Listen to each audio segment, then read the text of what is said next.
Their legal counsel believe there is more than enough evidence to justify the terminations of 7 port employees who all allegedly played a role in a scheme to defraud the government and then cover it up. It all stems from former Port Marketing Administrator Bernadette Stern Minow's alleged slip and fall in the port bathroom back in September of 2011. While she initially refused medical treatment, some 10 months later, Minow claimed she needed to be seen by an off-island neurosurgeon due to significant pain in her back. But when her travel request and authorization was denied at Guadeloupe and her trip canceled, Minow claimed she needed medical treatment to immediately prevent paralysis. In an October 29th email to Corporate Services Manager Vivian Leon, Safety Officer Frank Roberto, then General Manager Mary Torres, and board member Shelley Gibson, Minow detailed how she couldn't stand the pain anymore and had been hospitalized. At the time, she questioned why her travel and medical condition was even being addressed at the board level, claiming political retribution, retaliation, and harassment. She asked Gibson in the email to, quote, tell Mike Phillips to back the hell off because he has a huge conflict of interest when dealing with me personally, end quote.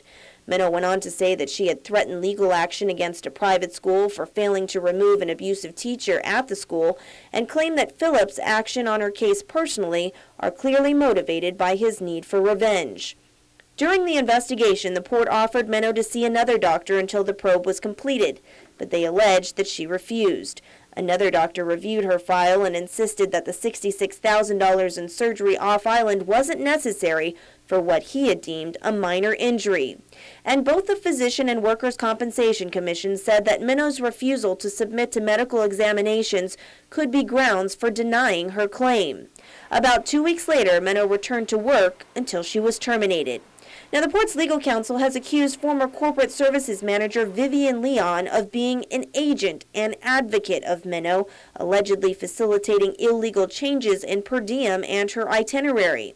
In a report, legal counsel accuses Leon of being involved at every turn in securing Minow illegal leave, travel, and medical care, and allegedly going to great lengths to engage in covering up what was done. Leon had drafted an October 17th memo to the controller instructing him to prepare the per diem and travel checks for Minow's off-island trip.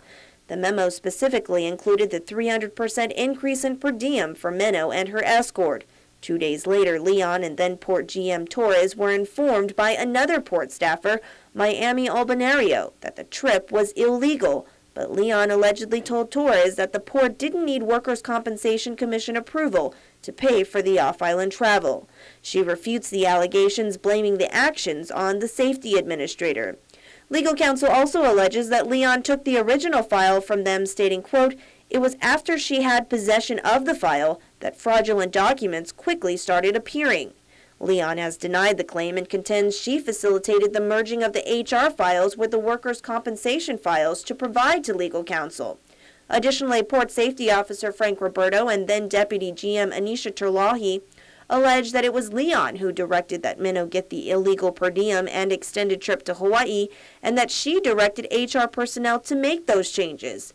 It's alleged that Leon orchestrated the TR&A changes in spite of and receiving instructions from Roberto that Minow only received $95 per diem a day for 10 days. But Leon denies the statement, saying they are unfounded and defamatory. She contends that it was Roberto who should have been served with adverse action since he has control over the workers' compensation program, and claims that he was not terminated because of his political ties to Guadeloupe.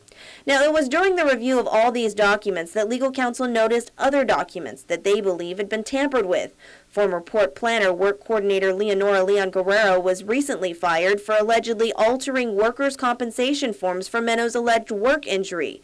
According to the final adverse action, Leon Guerrero admitted to materially altering a form that is only supposed to be filled out by the employee's supervisor. She is accused of crossing out the box that originally had been marked no, indicating that no medical attention had been authorized, and writing in that a 101A had been issued. Leon Guerrero also allegedly added in Guam Memorial Hospital in the space for the treating facility that had previously been left blank, and inserting 9/26/11 in the date authorized portion. But management contends that no workers' compensation 101A form to GMH had ever been issued, since Minow immediately refused medical treatment. Leon Guerrero allegedly admitted to performing all the alterations, changes, and inserting incorrect information, but could not remember why or when the files had been tampered with. Management went on to claim that Leon Guerrero knew it was crucial to make it appear that Minnow had gone to GMH because without doing so, she would be ineligible for any workers' compensation benefits. Documents state, quote, Leon Guerrero knew that there was a concerted effort to falsify several documents to make the same misrepresentation. You yourself identified a number of areas where others had fraudulently altered and changed official documents.